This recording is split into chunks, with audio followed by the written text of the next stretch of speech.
Today's episode of the Unhashed Podcast is brought to you by Ledden.io, a better home for your Bitcoin. At Ledden, you can earn interest on your Bitcoin and USDC through their Bitcoin savings account, offering you the best rates in the industry at 6.1% APY for Bitcoin and 12.5% APY for USDC. You can also access Bitcoin-backed dollar loans if you need cash but don't want to sell. And you can use the B2X loan to double your Bitcoin holdings. Ledden undergoes regular proof of reserves by a public accounting firm, provides top-notch customer support, and is backed by world-class investors. Do your own research and learn how they can help you at Ledden.io. That's Ledn.io. It's the Unhashed Podcast. Colin, Brian, Ruben, Mario. It's the Unhashed Podcast. Telling everything that they know about the world of Bitcoin. The world of Bitcoin. Where they don't trust, they verify. You can fork yourself if you don't abide. Talking whales and bear whales. And all the latest stupid ICOs. Colin, Brian, Ruben, and Mario. It's the Unhashed Podcast. The Unhashed Podcast. It's the Unhashed Podcast. The Unhashed Podcast. Hello and welcome to the Unhashed Podcast, the show where we bring Bitcoin down to earth and cut through all the blockchain bullshit. I am your host, Brian Alds. Curveball there. Colin is indisposed today. I think he's trying to buy a car. And so, man, we came up with a good nickname for him, and now it's escaping me. It's my one chance. Maybe I'll get another chance soon. Whatever it was really funny, and you should start laughing right now at it. But I'm here with your other co-hosts, Ruben, the Windmill, the Gib, the Windmill, the Dutch Rudder, the Pan and Koken, the little Dutch boy holding back the water in the dike, Thompson. Howdy. That's what Mario says, right? No, I say howdy. You're stealing mine. What does Mario say? I wanted to do the Mario thing. I think he just says hello. I say hello. You say hello? What does Mario in a very say? specific way, yeah. Hey, everyone. Maybe that. Oh, maybe. Maybe that's what I don't know. Something forgettable. Very forgettable. Well, we won't get a reminder of it because Mario, the Gib, the Slib, the Nib, the Jib, the Tactical Yet Boast, the Last Minute Asshole, the Elephant Pant, Tie-Dye, the least self-aware, genius, intelligent person is not here today either. So it's just me and Ruben holding down the fort. But you know what? That doesn't mean that you should go anywhere because we still have a lot of good stuff to talk about. Is there anything that we need to mention before we just roll right into the news, Ruben? Well, the one thing I wanted to talk about, you have actually as a news item, which is number one. So let's just dive right in. All right.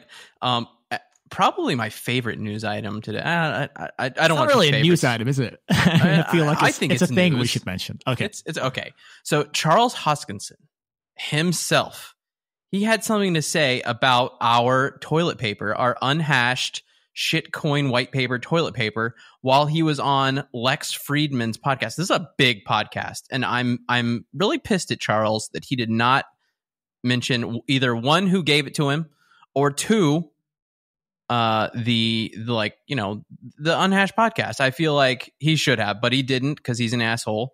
But anyway, this is what he said about it. He said, I was in Miami at a conference there. I had a toilet paper roll thrown at me that had shitcoin written on it. So that's what he said. It was posted to Twitter by I get Bitcoin Meme had it originally, and then Uday Werdemer was asking about it, and so then I chimed in. And if you want to know what actually happened, Yeah, so just to because like I think it's maybe not clear from the quote, but like at least watching the video, it really sounded like he was sort of like offended, like, oh, somebody threw a roll of toilet paper at my head, and I nearly got hit by it, and then it was like shitcoin, and they were trying to offend me or something like. Yeah, like that's how it came. That's not what he said, but that's how it came across. Basically. Yeah, or almost like that he was like scared, like for his life or for like bodily harm that this thing had happened to him. Right. It seemed like in the video, like he was implying that he felt threatened by this action. Maybe I'm reading too much into it, but we will. Well, that was my impression. I don't know what he thought, but that's how correct. It looked to me. Exactly. I second that. I don't know what the man was thinking, but it did seem like to me that is what he was implying. That is what I inferred from his words. So Charles was walking by the Bill Fottle booth. On whale day, it was in the morning. It was like, maybe like 10:30 in the morning. And so there's like, the place is almost empty, but he walks past with this like entourage of 10 to 12 people. And he walks past the booth and I'm like, oh, that's Charles Hoskinson. And so I go, hey, Charles, you want some shitcoin toilet paper? And he like reaches up his hands and kind of like pops them, like, yeah, go ahead, throw it, like that kind of motion. And so I like underhand tossed it to him, hit him right in the breadbasket. He caught it. It was a very nice catch, I have to admit. There were some people on Twitter saying that there's no way he caught it, which I think is a fair comment, but he did catch it. It was a good catch. It was a great throw, but a good catch. He caught it. He like looks down at it. He kind of like chuckles a little bit, like, haha, good joke. And then like, gives it to like his assistant number 5 or whatever, and then like keeps walking. And that was the end of it. Like, and that was the highlight of my day that day, I'll be honest. Like getting to toss shitcoin toilet paper at a billionaire and then having him like give a little chuckle at it. At least it left an impression. And I thought that would be the end of it. But now he's on like a big podcast kind of whining about it. It's just, it doesn't seem fair to me. It seems strange to me. Like I don't know a whole lot about this podcast, but I'm actually surprised. I saw the clip, but I didn't realize it was like Lex Friedman podcast. Like that seems sort of, I don't know. Like why are shitcoiners going on those kinds of podcasts? Is that like are successfully looking like they're not shitcoiners? I guess. Well, I think Lex is taking kind of a journey through Bitcoin, through cryptocurrencies, I guess. And so he had on, who else did he have on? I don't know. He's had on a number of figures from... I know Nick Carter, I think, went on, if I'm not mistaken. I don't really know what else. There's been some other, like... Has Vitalik been on there?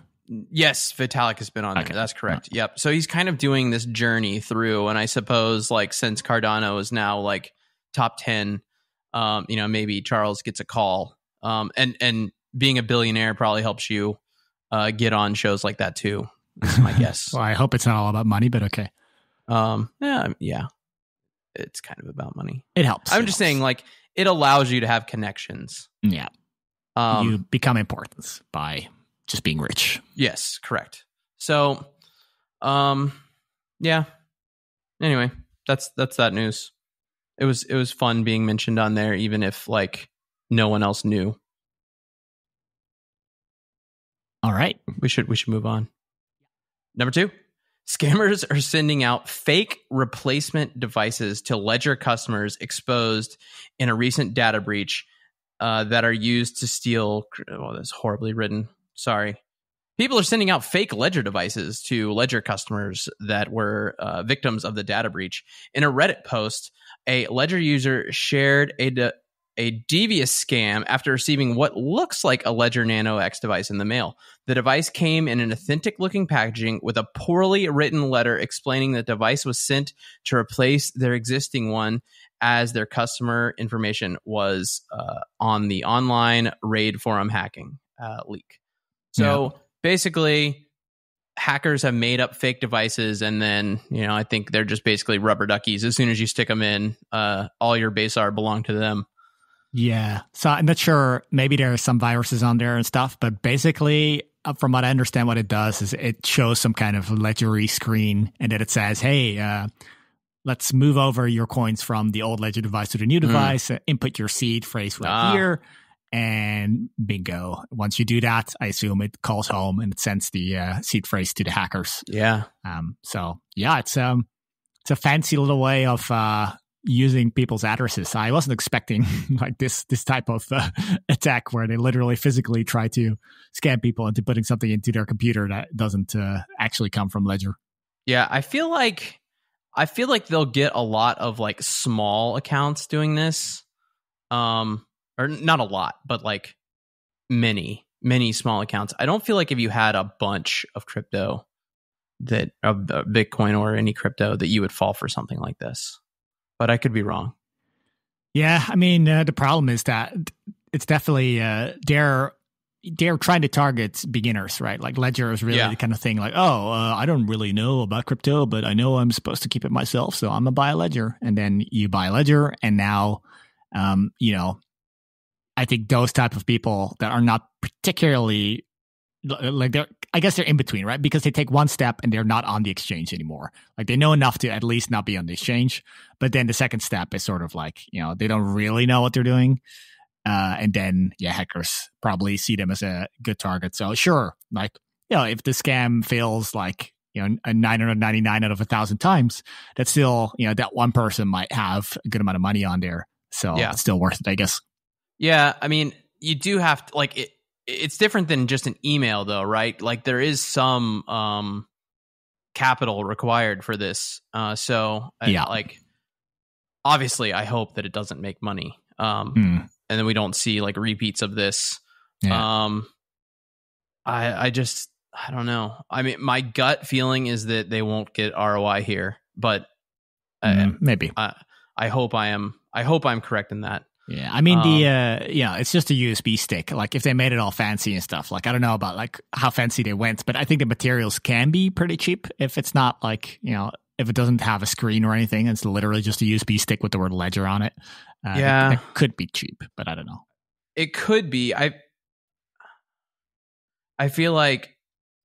I mean, I think they actually tried to make it look like a Ledger Nano X, like that. Yeah, if they did that, then it's quite a bit of work, I guess. Yeah. I mean, there's like some tooling and stuff. Or maybe they just like went to the factory that makes the Ledger stuff and said, like, you need to run off, a couple of extra. I mean, because they really only need the outside, right? Like the inside is just can be complete garbage. If there's like, it couldn't be exactly the same design either. Like I haven't seen a picture of the actual device, but I'm guessing it looks a little different, but I don't know. Yeah. I would like to see. Yeah, the pictures only show they took it apart to show like the internal guts. Which if only they had my address, I would have gotten one. Yeah, well, there's a lot of people in the chat that say they wanted one, just to like put in there. Yeah, it's a collector's item, exactly. So we have a lot of like people that have like their Satoshi shrine in the chat. Just all kinds of different Bitcoin memorabilia. So I feel like that really belongs in there. But I feel like once the hacker is onto that and notices that it's actually worth money, he'll just start selling these devices. Oh, that's funny. Yeah, an alternative monetization scheme for your bunk Ledger Nano X's. Exactly. Like, would you like some fake Ledger Nano X? I have seen some for sale on Alibaba. That seemed pretty clearly to be like very fake. So, I mean, that's another kind of source of fake ledgers. So I would be very careful buying them from anyone that's not an authorized dealer. Yeah. Well, don't use them as ledgers. Just, I don't know, look at them and laugh or something. Yeah. Oh, yeah. Well, I'm saying like if you actually are buying a ledger. Never buy a ledger from Alibaba. That sounds terrible. So I'm saying, well, I mean, there's plenty of like resellers that could get them from Alibaba, and then you're. Yeah, I don't know. I would not. Yeah, with this kind of thing, I would buy straight from the source, I guess. Yeah. All right, moving on. Number 3, China bans Bitcoin mining, but for real this time. And this is from the Global Times, so it's true. That's the official mouthpiece of the CCP.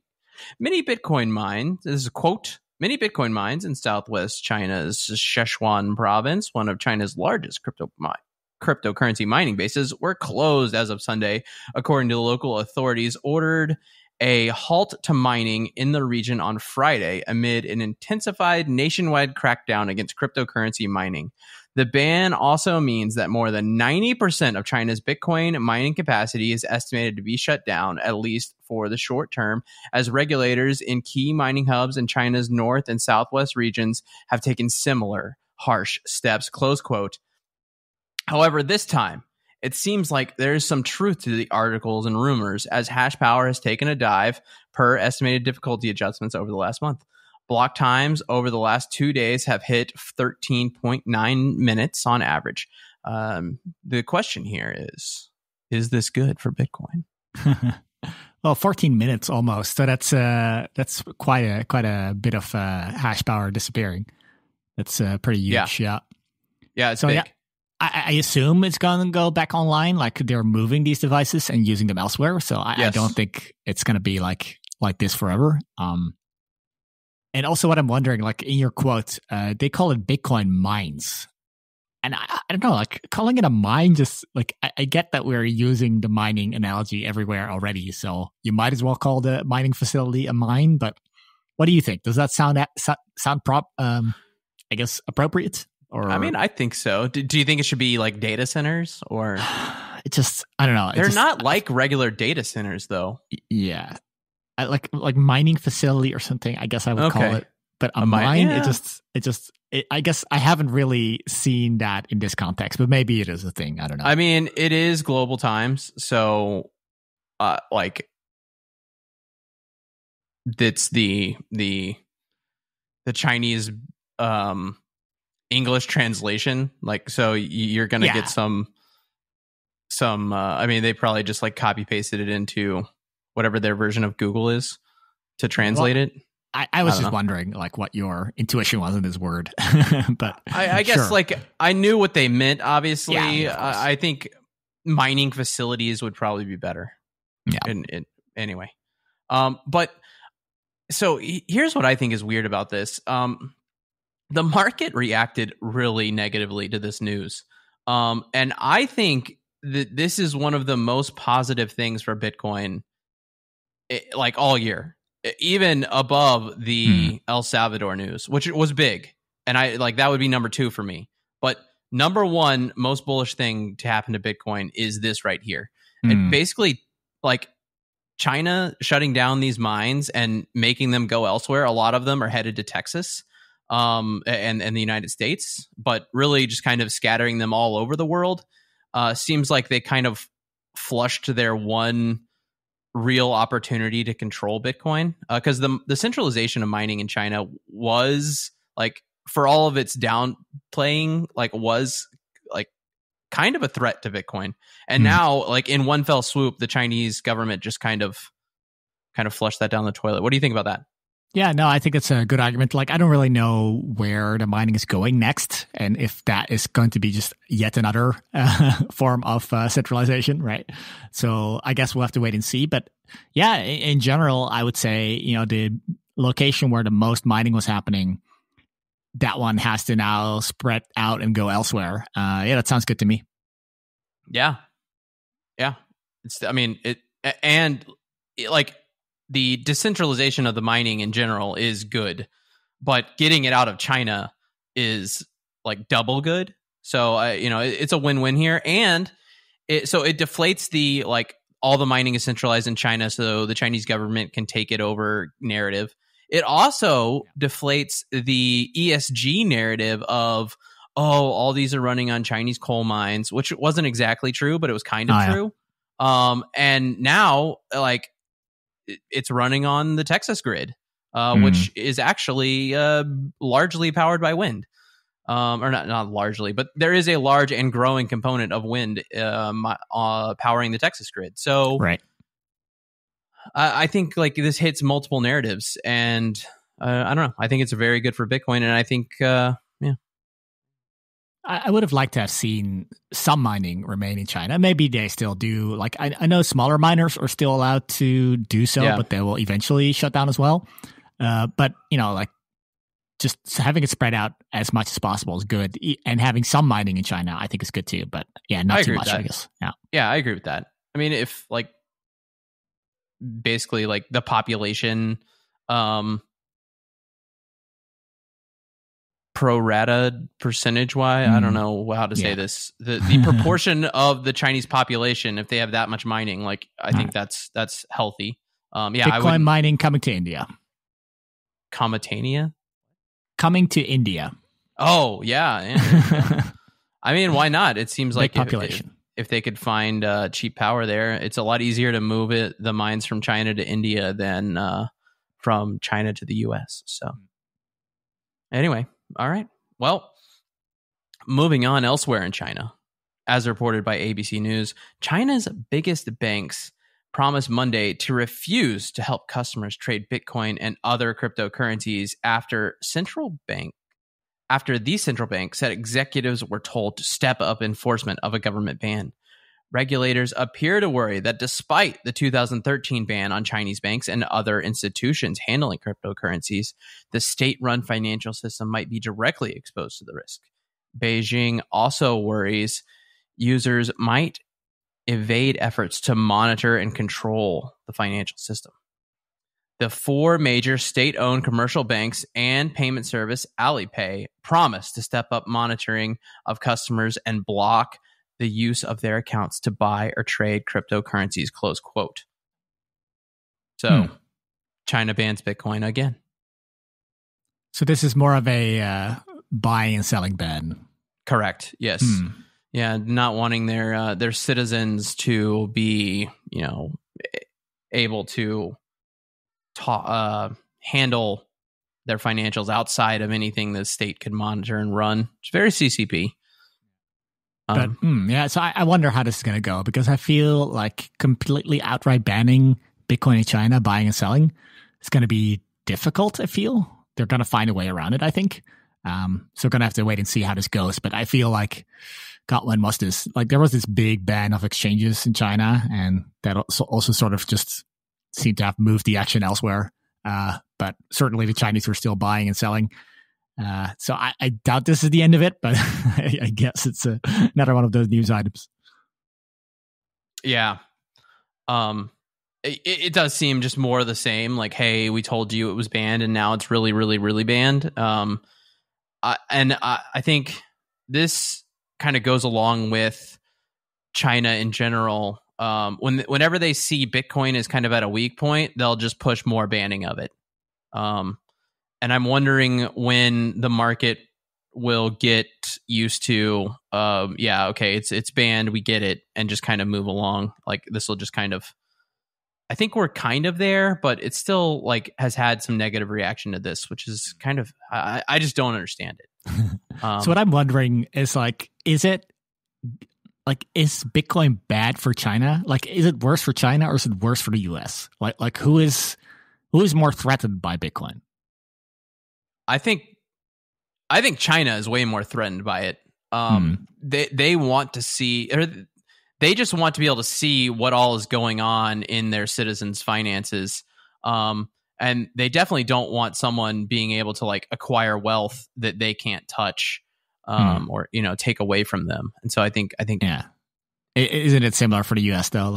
Not taking away, but they want to tax it and stuff. So I guess maybe they're more confident that it's going to work out. Or I understand what you're saying. I just think it's a bigger threat to the Chinese than. Yeah, they probably have more people that are trying to circumvent the laws and trying to have black money, as opposed to in the US, where I'm sure it happens too, but just to a lesser degree.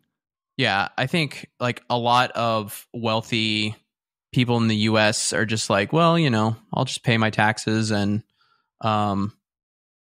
whereas I think people in China are more I want to build up some nest egg outside of China in case I need to get out of Dodge.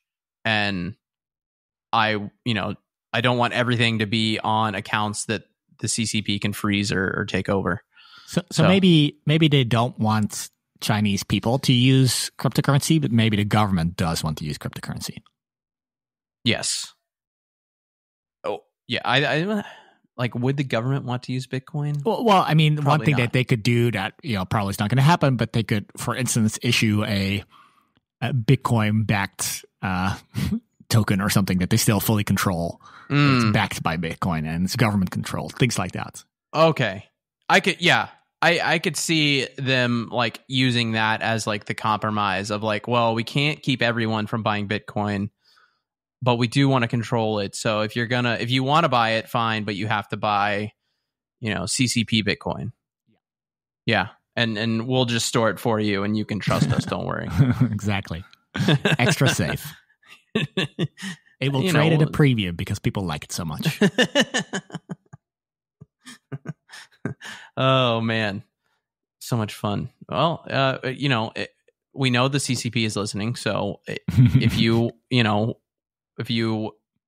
like this idea, you should run with it. Speaking of other good ideas, though, news item number 5.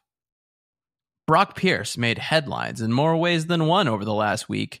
He posted on his Twitter feed that he was part of, quote, the official delegation of Bitcoin ambassadors, close quote, going to El Salvador to meet with the president of El Salvador. Brock was rightfully taken to task for declaring that there was any official Bitcoin ambassadors or delegations, etc.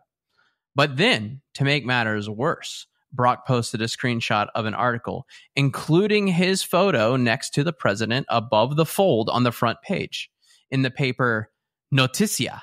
However, internet sleuths were quick to point out that the article did not appear in either the print or digital version of the paper. Further sleuthing from Kim Nielsen, it's at NickUHodia on Twitter, revealed that a, quote, new edition was posted online several days after the delegation hit the ground and that Brock posted the initial photo. So there's a new edition of the paper that you can go see, but like this sequential, there's some like we'll link to the tweet, but there's some like sequential like story numbers, and like this story basically never existed before, and then now there's like a new edition of a previous day's paper. Yeah. Very, very strange. Yeah, it was pretty hilarious. So I kind of like, I had to look at it and figure it out myself while looking at the thread, because originally I just thought like, oh, he just faked a headline or something. And it turned out it was like way more intricate than that. So initially he posted the picture of the newspaper, and then somebody else posted the same newspaper with a completely different front page. And on the website itself, there was just this dimension of this, the one without the article on it. And then suddenly, like backdated by something like 1 week, the special edition that you just mentioned appears. But it was even the case that somebody went to a hotel in El Salvador and found a copy of the paper with the faked one, basically. Or, well, it's not, I mean, technically it's not fake. It just seems like he paid for it. But it looks like Brock himself took those newspapers to El Salvador and put them in the hotel that he stayed at. So it was like just a complete like mess of like, I don't know, like just trying to look as convincing as possible by just self-promoting his stuff even while he was there. So yeah, it just goes to show how far some of these people go to just get attention and appear important. Yeah. It's amazing to me how much, it's the Bitcoin Foundation, is that correct? Is that what he is CEO of? Well, I don't know about these days, but the Bitcoin Foundation was, just if I can remember. Him and Vinny and... Well, there were a bunch of people very early on, even I think Roger Ver was involved and Mark Capellas, and there were a bunch of people that were trying to, at the time it was a well-intentioned thing, right? Where yes. the idea was like, okay, well, we've got this Bitcoin thing and we've got all the press and people that are coming to ask questions, but they don't know who to ask questions to. So let's have this sort of embassy, let's have this semi, not really official, but, like just something that the newspapers can recognize and they know, let's talk to these people. And in hindsight, maybe this was obvious, but at the time, unfortunately, it wasn't. It just attracted the worst people. And, there were some people who are trying to do genuine things, but they, quickly found out that, when you're together with all these people that don't have good intentions, you're not going to get anything done. And I guess he maybe technically is still part of that. So he sort of like claimed that he was an official ambassador back from, 2016 or whatever. So kind of ridiculous, but that was his claim to his official status. Yeah, I just looked it up. It's the Bitcoin Foundation. He is chairman, according to the BitcoinFoundation.org website. Oh, God. Yeah, there's also, there's it's a who's who. You should look at the board of directors.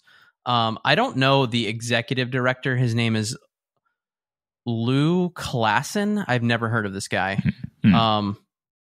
Yeah, I know nothing of Lou. I can't speak to him, but Bobby Lee is the vice chairman. Bruce Fenton is a board member. Oh, yeah. Michael, I have nothing against Bruce. I actually like Bruce, but what are you going to do? Michael Perklin, again, don't know him, but Vinny Lingham, also a board member. Okay. Yeah. So anyway, he must have gotten on board late, I feel, because I don't think he was even around back then, but maybe I'm mistaken. Yeah, I'm not sure. Yeah. It's all possible. He was on Dragon's Den South Africa? Weird. Mm-hmm. Okay. That's what happens when you get that civic money. Guess so. Rich. Yeah, okay. So head back to the paper. It's just so weird. Like, I guess like sponsoring, like, to have your face in a paper that you're part of this delegation. Like, I don't understand it. Yeah, and the paper was from actually Long Island, New York. So it wasn't even like an El Salvador paper. And yeah, he just paid for the articles basically. And apparently he had paid for articles before in the same paper.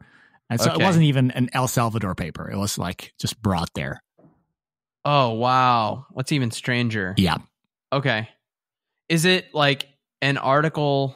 Is it a paper that's like caters to El Salvadorians, just El Salvadorians that live in New York City? Like, I could see that being the case. I don't even think that that's the case, but I don't know. All right. And it's it's very much not like, official newspaper. No. Yeah. It's like a free, it even says like gratis on the front page. So like, it's like those papers that are like have like 2 pages of news and then the rest of it is like all classified ads. There's a lot of ads in there. Yeah. Yeah. And the article itself was an ad, of course. But yeah, I don't think this paper got printed anywhere. It was just literally sort of like a special release that didn't even make it on the website until Brock noticed that he got complaints about it, and then he asked him to put it on the website. And it's like the one guy who actually works there was like, "Oh man, I'm so sorry, I forgot to do that for you." Well, he's paying for it, so they better. Yeah. What was it like? Yeah, he said, "Oh yeah, the delegation has made worldwide news," is what he said. Yeah, that was like his tweet. Oh man. Oh well, what are you gonna do? Well, I tell you what we're gonna do. We're gonna talk about Lightning Network.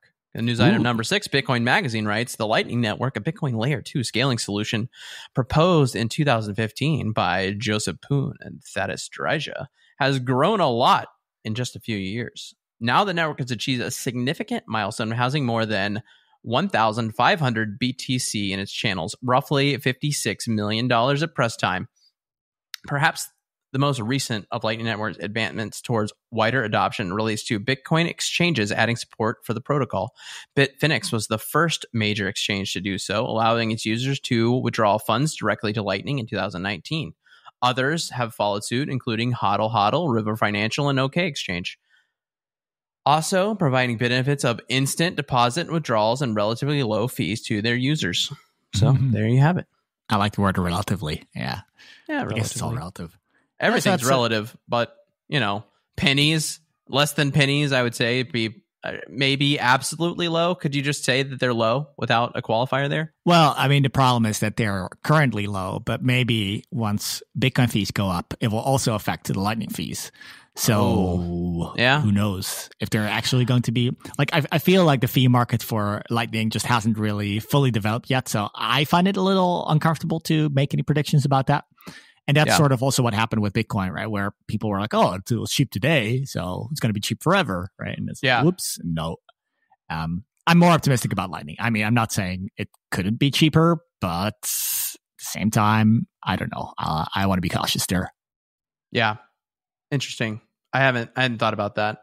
But, you know, I fully, I think if I would have been like, not that I wasn't around, but like I was just kind of very backseat in the space back in like 15, 16, you know, even 14. I think I would have been on the like, it's cash, use it for coffee. Yeah. That kind of like the Roger Ver talking points, so to speak. Yeah. So yeah, maybe I'm falling into that same trap now with Lightning Network. But it like seeing and I know you were interviewed on the gaming. What's the name of the company? Mint Gox, you mean? Yeah, Mint Gox. On the Mint Gox podcast, and we aired that episode here. It's just so cool, like how many transactions that they're doing just all the time. You know, like basically like streaming transactions over the network. Is there a point where the Lightning Network, like if there's too much of that going on, starts to get bogged down and where it can't keep up with the status of these channels? I mean, it's hard to say because there are lots of different types of bottlenecks within the Lightning Network. So it's very hard to make predictions about this. So one of the bottlenecks is sort of that every time you have kind of an open payment and pending payments, you have to increase the size of the transaction that might go to the blockchain, but hopefully won't. So that's sort of a bottleneck. I think in terms of communication, it seems sort of all right. You can imagine that if you want to make lots of small payments, it means lots of communication with lots of peers. That seems at least theoretically scalable. And then I guess maybe what is realistic is that as if you have a direct connection with someone, so you're not doing any routing, right? So you're not going from A to B to C to D. Then you can probably do something that's like streaming, right? Where you send one set per second or something. That might be possible because you don't do routing, so there's not lots of peers you have to talk to. So those kinds of setups can maybe allow for a little bit more like that. But that's obviously not, you're not going to have a channel with everybody. So yeah, it's hard to tell how it's going to work out. Okay. Oh, that's interesting. Yeah, because I was just thinking, like, if you're sending, let's say, even like 50 transactions per second, I know that's a lot, but like, and then you're hopping across 3 people to get to wherever you're going, like, and someone else is doing that, it would be hard for their for the latency to work out to where like you would actually know what the balance of this channel really is. Yeah. So, and I just that seems problematic. I agree. Yeah. Okay. I just thought of that, like that might be a problem. Fair point. But anyway. Okay. Man, Lightning Network, it's worthless. Scrap it. So I guess I'll do a little shout out to the Lightning Junkies podcast. I did an episode on there. Maybe we'll air it sometime soon if we need to air another episode. But we talked there about Sigash AnyPrev out, which is important for kind of the next version of Lightning. And what it does basically is today when you have Lightning channels, you have this system where if you send an old state to the blockchain, then your counterparty can basically punish you. And with this new system, you can sort of overwrite a transaction. So even if you send an old state, the counterparty can send a newer state and sort of enforce the channel that way. And that just has a bunch of benefits. So you could go ahead and listen to that already, or just wait until, I don't know, next month when we need to air an episode by emergency and listen to it then. Or both. You know, there's anything wrong with listening to it. Yeah, listen to it twice. Yeah. Yeah. It's that interesting. So, Ruben, don't let them on to our dirty little inside baseball tricks. It's true. We only give you episodes like that when they're incredibly interesting and you need to know about them, not when we are unable to. We're always able to put out content. Yeah, I think it's a bit of both. Like, I do, partially for this reason, also because I know there are a bunch of people that like to just listen to podcasts that I'm in. I always try to have different content.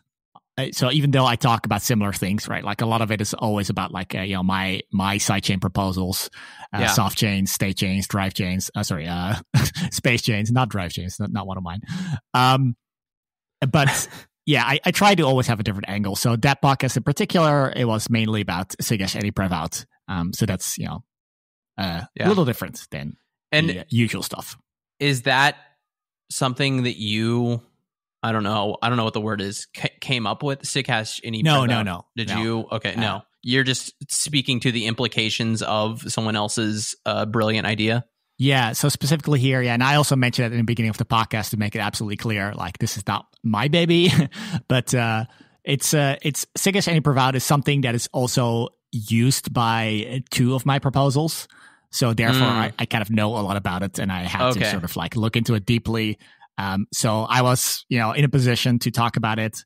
And Chaz from the Lightning Junkies podcast, he was very excited about it. So he's like, "Oh, I want to ask you questions about this." So I said, "Okay, let's do it." Yeah. And where would you say that your? I know I've asked you this before, but like, how would you describe your work on Bitcoin, and like, where does it end? Like, right? Yeah. From a like. Yeah, I guess you can answer that question, and then I can poke more holes in it. Sure. Yeah, I mean, it's hard to define it, but what I say is I do protocol design, basically. That's what ended up being my specialty, right? So I work mainly on sidechain proposals, but I've done a bunch of other protocols as well, such as succinct atomic swaps, which is a atomic swap protocol, basically. But yeah, that seems to kind of be my my niche, basically. Protocol design. Okay. And so you do the math and other wizardry to make sure that it's possible, but then you give it to someone else and be like, you should code this. Yeah, I mean, how it ends up coming into code is sort of, not something I have control over, but so far what has happened is with state chains, there was this company called Commerce Block who picked it up and actually started developing it. So that was great. And I think with space chains, I'm hopeful we're going to see something along those lines. How it's going to end up, I don't know. And there's nothing I can point to yet. But I do think it's one of those things that makes sense to build out, and I do think it will happen eventually. But yeah, basically what I do is I think I like high level thinking and still like kind of understanding everything. So I look at Bitcoin and I just see a bunch of like puzzle pieces, like interesting things you can do with it. Like, you have a Schnorr signatures, and Schnorr signatures, you can do adapter signatures with them, and you can do these other cool tricks. And because I know all these separate puzzle pieces, I think that's kind of what's enabled me to sort of like put it all together and think about it and being like, oh, hey, if you combine this one with that one and then you add this one, you get this other new novel thing. It's like how a smartphone is not, it's a combination of things that existed, but the combination is novel. And that's kind of how I think how my stuff ended up being, where I just, because I know a lot, I was able to put together something novel. Yeah. Well, I'm impressed, and I still don't quite understand it, but I think I'm well, understand listen it a to my little many bit more. Podcasts. Yeah, exactly. Yeah, well, I'm searching for the word here. Excited to be on the front seat to get to hear about all the new stuff, and hopefully I can contribute by asking the like dumb questions. Yeah, and so we can. Yeah. Yeah, it's also important. No, yeah, I always it's funny. Like, I don't know how you feel about that, but sometimes I think that's a very important role. Like, I think it's very important to ask the dumb questions, because a lot of the audience is like that, right? Like, and my goal generally is to try and explain things in ways that other people understand. And frankly, I forget, right? Like, I forget what it is that people don't know. And that's sort of what happens when you're so deep into it. So I always appreciate it when people actually ask me dumb questions because they're really necessary in my opinion. Yeah. Well, the curse of knowledge is real. So yeah, it's hard to remember what it is like not knowing about whatever it is that you're an expert in. And so, yeah. All right. Well, thank you. Moving on. Last news item, number 7. CoinDesk writes, South Korean banks are reassessing their partnership with domestic crypto exchanges to determine whether to continue their current contracts. Currently, only 4 exchanges, BitThumb, Upbit, Coin1, and Corbit, have established partnerships with banks.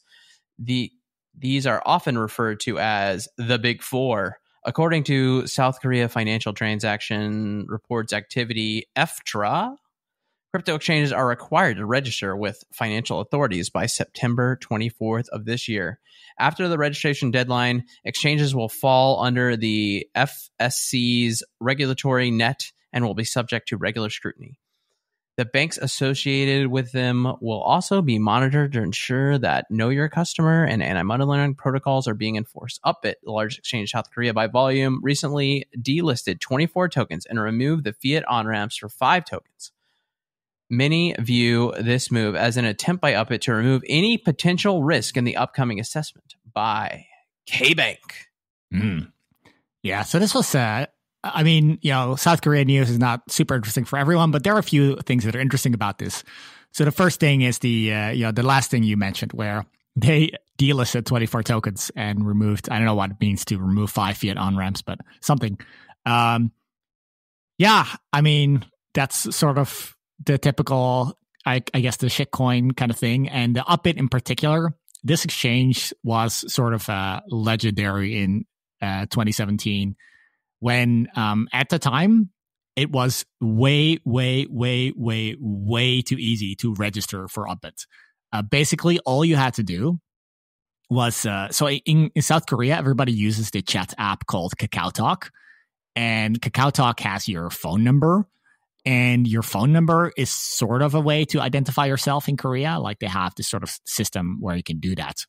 So what they did was, because if you were registered with KakaoTalk and KakaoTalk had your phone number, then via KakaoTalk, this chat app that everybody already had, you could just register with the account in Upbit, and you could start trading any shitcoin imaginable.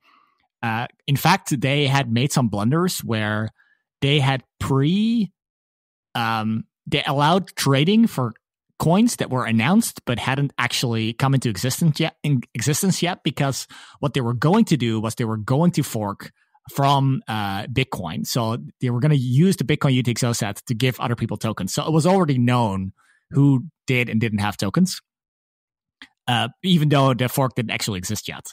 And then one of these was literally a prank, where some students just said and announced that they were going to do one of these fork tokens, and it appeared on Upbit, and it was just a complete joke, and it never happened. But they were trading these tokens. So just to give you a little idea of like how crazy things went. And on top of that, there was I'm not sure if you were under 12, maybe you wouldn't be able to register, but underage people under 18 or 21 is what it is in Korea. Korean age is different, but anyway, let's say 19. Under that age, you were also allowed to just create an account. So there were all these like high school kids just trading these shitcoins.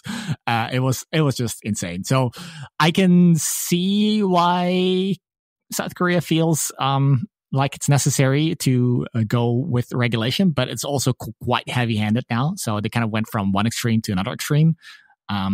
So yeah, we'll have to kind of see how that goes. But yeah, I guess considering the crazy stuff that happened there, it's like for the better. Yeah. I'm not sure how I feel about it. I mean, I'm having a war within myself. Like, yes, it's bad that they're letting people trade these tokens that haven't ever existed and probably won't ever exist. Like, that's kind of weird. Yeah. And minors, although like people that are not even adults yet. Although, is it really that much different? Like, yeah. I mean, even if they just exist on Upbit versus somewhere else, like versus on a quote unquote real blockchain, like there's probably no difference. But like, I do like the ability to just easily and KYC free get on an exchange and trade assets. Like that seems like a plus. I guess it's technically not entirely KYC free because they have your phone number, but it's just it was this very, very weak version of KYC. But like, and it's the kind of thing where you get your dad's phone and you do it, you know? Like, yeah.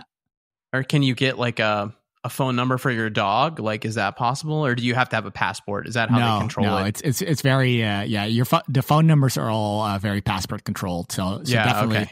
But, you know, like, I mean, they definitely, like, I've had situations where, you know, a friend would make a phone number for me, right? Like that's not something that never happens. Like, it's not super common or anything, but it's also not super hard to do it. Man, that would be bad if you like, not you, like you specifically, but just in general, if a person made like a phone number for an acquaintance and then they started like running money laundering through that account, that could get the other person in big trouble. Yeah, I mean, you'll be able to explain it to the police, I'm sure, but yeah, you're gonna have to do a lot of explaining. But yeah, that's sort of the downside, because like in Korea, like there's so many things that are like they have the same problem with like gaming, where they have these laws for anyone who's under 19. They can't play video games after 10 p.m. I think is the rule. I'm not sure exactly. Oh wow. Yeah. So in the exact same way, the way they do it is through the phone number. So you use your phone to log into the game. So all the games also have to have, you know, some kind of light form of KYC. And if you have a phone number that is, you know, registered with a minor, then after 10 p.m. you get shut down. You can't play anymore. Oh man, yeah. So everyone just uses their mom's phone number. Totally. Yep. Yeah. Man. Or an uncle, you know, it's like, Yeah. Wow. That's kind of like buying beer in the United States. You're just like, oh yeah, you get the friend to go, your friend's older brother or whatever. Right. Yeah. So interesting. Yeah. But video games, that seems very non-threatening, but I don't know. Yeah, it's weird. Yeah, specifically, I think what happened was they had some issues where there were people that were playing games day and night, not eating, and then dying in the PC bang, in the PC gaming cafes. Yeah. And do you think that's real, or is that just like... Oh, totally. It happened one time and then... Yeah. Okay. I mean, it's both, right? Like, it happened, and it was an overreaction, but it's also, you know, like... I feel like there are some issues. Like I think it goes both ways, right? Like if you try to make everything so strict and you don't allow any form of gambling, and you know, then gaming is sort of allowed, but then you know gaming becomes the outlet for people who are prone to addiction, right? So then that becomes a problem. So yeah, I think it just sort of like you move the problem elsewhere, and then this is where it ended up appearing. And yeah, I think you just have to accept that sometimes it goes wrong. But sure, I mean, you know, trying to minimize it, I think is okay too, right? But trying to get it to zero is sort of like, well, then I think you're overdoing it, right? So, and that's sort of, I think, the direction they try to do was, let's make it impossible for someone to game 3 days straight without eating. It's like, you're not going to enforce that. Yeah, for sure. And I agree. It just like scatters the problem out elsewhere. So makes it harder to figure out what's actually going on, if that's even something you want to control. It sounds a lot like the Jenkum story that we covered pretty extensively. Sorry, what's the link here? I am not following. Well, it just like it didn't actually it is not like an epidemic. It's just like this one like weird instance happened where this kid like drank Monster Energy drinks for 7 days straight and then died. Allegedly. And then the same thing with the Jenkum, like these kids are making poo gas and getting high off of it. Like, oh no, we need to fix the world. Yeah. So Exactly. So online gaming is like Jenga. Okay, gotcha. I agree. There you go. All right. Which moves us on to my favorite section of the show, the price analysis section. Number goes sideways. I'm going to say number goes sideways. It's been going sideways for a while. We said number go down last week. I think that covered all the down, and now it's just it doesn't know what it wants to do. And so that will conclude the price analysis section, which means it is time for the lightning round. Really? I thought we were going to skip that, man. Do you have a question? Well, I mean, I'm fine doing your question, but I don't have one. I do have a question, and we can talk about it for a little while and kind of fill up the normal time of which the lightning round takes. The question is, would you rather be a guest in someone's house who is a neat freak? Like, you know, if you put a glass down on a table, they like run and get you a coaster and kind of give you like, oh, you should use a coaster. And like, you know, if anything kind of goes astray, they're like, oh, here, you know, you put your, and they're not mean about it, but it's just like, you can tell, you get the vibe that like you're kind of upsetting their sense of balance. So you have to be like even more on your guard. Or would you rather be a guest in someone's house and it's just sloppy and messy and more than just untidy, like kind of dirty? We'll say not as far as to go like disgusting, but definitely like dirty. Which one would you rather?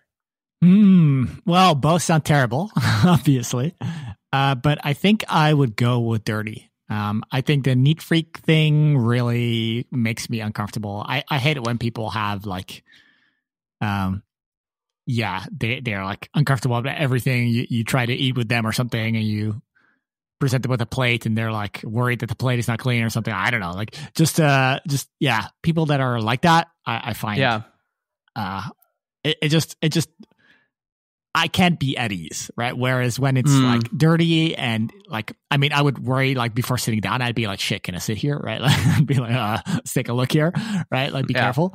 But then once I sit down, right, I can just relax and I know there's like clearly no pressure on me because, you know, this guy's not, doesn't have his shit together. So it can be sort of relaxing, I guess, in a way. Okay. Well, you're wrong. The correct answer is you want to be the guest in the neat freak. Not that I like that, but I find it to be like I can deal with that a little better than I can deal with like, I feel like if I'm in like, especially a kitchen, like if a kitchen is dirty, I have to clean it. Like someone else's kitchen too. Yeah. Like or like I'll just be kind of like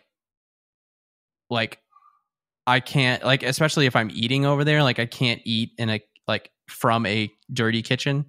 So it sounds like you don't have a problem with neat freaks because you're the neat freak. So it's like but I really don't think I am. Status quo for you. Maybe. I mean it's a valid comment, I guess, but I think like I don't know, and especially microwaves. Like if a microwave has like exploded food all over it, like I just like I'll just have cold coffee, man. It's fine. Microwaves are often dirty, and no, it wouldn't bother me if somebody heated up a like I don't know coffee in a microwave and the microwave is sort of dirty. Like I mean, if it's hanging from the ceiling and I just see it falling down, okay, yeah. But if that's not the case, I wouldn't mind. Yeah, and I don't understand dirty microwaves because it's so easy to prevent a microwave from becoming dirty. You just like put a paper towel over, like if you ever have anything like with cheese or tomato sauce or anything like that, you just like put a paper towel over it and then put it in there, and then your microwave will stay clean for like, you really only have to clean your microwave like maybe once a month, once every other month, and it'll be like, you know, like a very nice clean microwave as long as you just put a paper towel over anything that will pop. So I don't understand dirty microwaves. What's worse, microwaves or ovens? Because with ovens, you tend to get the breadcrumbs and stuff. Yeah. No, I don't mind ovens. Because generally, in an oven, the like whatever it is gets like blackened char. Well, that's unhealthy too, man. I mean, that's not, you don't want that in your food. I'd rather have something crusty than something blackened, I think. I'm not sure. Yeah, but I don't think it's going to get in the food. Like usually it's down at the bottom of the oven. Yeah, but with the microwave too, like your coffee's not going to get like, microwave dirty. I get it. I understand. I don't know. It's just something about it. It's just like it's lurking in there. Yeah. I got to say though, like I think I am glad that I am not like a germaphobe, because that seems like such a difficult thing to live with. Where you have to just like, everything just grosses you out and you always have to be careful. And yeah, I just don't have that. Like I don't like something to be dirty either. Like I would prefer things to be clean. But I'm not super grossed out by it either. And even, even this state, I would say like, there's still things where I'm like, oh yeah, that's dirty. I would rather not touch that. Right. Like I totally have that. So it's like I have a hard time even imagining how you can be even 10 times worse. Right. But it seems there are people out there. Yeah. I'm definitely not a germaphobe. Like, I mean, the mask story from, what was your mask answer again? I would use the mask, and in fact, that actually happened to me, and I did use the mask. I would much rather use the mask than walk back. Right. So yeah, like I think that proves, like, just not emphatically. What's the? It just proves that I'm not a germaphobe. Right, but I do like clean microwaves. That is something. It just I don't know. I just can't deal with it. So this is kind of funny, but literally the mask story happened to me like 2 days ago. I'm not kidding. So I'm walking to the supermarket, and it's not super far, right? It's a 10-minute walk, slightly less, I guess. Yeah. So when I exited the door and I was like, I don't know, 2 minutes in, I realized, and I was like, well, I'm sure they'll have a mask at the counter, right? Like I can just get one. So I arrive at the supermarkets. I go to the counter. I'm like, hey, do you have a mask for me? And they're like, we have this, what was it, like 50 pack for $10. Oh, okay. So I like, okay, well, never mind. I'll walk back. So I'm walking back. Yeah. And I see this very pristine, clearly unused mask, because it wasn't like, you know how you like those one-time use masks, you have to like, you bend the little metal thing on the nose. Yeah, and you have to kind of pull them out, and so they're not folded in anymore. So it was very clear that it was not used. It was a sunny day. So I was like, oh, okay, well, here we go. Exactly what we were talking about at the Honest podcast. So I took it, and I walked back in, and I bought my groceries. So yeah, there you go. Very nice. Yeah. In my mask story, I was walking back. Like I had been turned away and was walking back, and there was like a security guard, and like right at his feet there was a mask, and it looked clean and everything, and I was like, oh man, I really want that mask, but I couldn't like work up the courage to just grab a mask right from like someone's you gotta drop feet. your keys or something. I couldn't work up the courage to do it. So maybe like I'm fine with it personally, but I don't want other people to, even though I'm shouting it out on a podcast, I don't want someone, right there to see me do that. So then I walked a little further and found another one. Good. So I was like on the lookout. I knew there would be one. There's always one just like blowing around now. It seems like it, yeah. Well, but like, there's always the question like, how clean does it look, right? Like that's definitely a factor for me. I mean, that is definitely true. Yeah. Like if it had like brown stains on it, then I would have passed. Yeah. And considering the distance here, I think if it hadn't been an unused mask that just clearly looked clean, I probably would have just walked home, right? Because it was super far. Yeah. Yeah. Well, all right. Since you don't have a question, we can wrap up unless you have any last minute shout outs. No, I think we're good. We reached the hour, so I'm quite happy with that. I think we're good. All right then. Well, this has been the Unhashed Podcast, the show where we bring Bitcoin down to earth and cut through all the blockchain bullshit. I have been your host, Brian Alds, and I thank you for listening If you would, just give us a shout out on your social media platform of choice. Like this podcast. Tell your friend about it. Thank you all very much for listening. We love you. Goodbye. It's time to thank the people who are making this show happen. VIP patrons, MK Ultra 07, and Peter McCormack from the What Bitcoin Did podcast. Thanks so much for your contributions. If you want to help contribute, you can go to patreon.com/unhashedpodcast or send Bitcoin to the address on the About page of unhashedpodcast.com. Thank you for your consideration.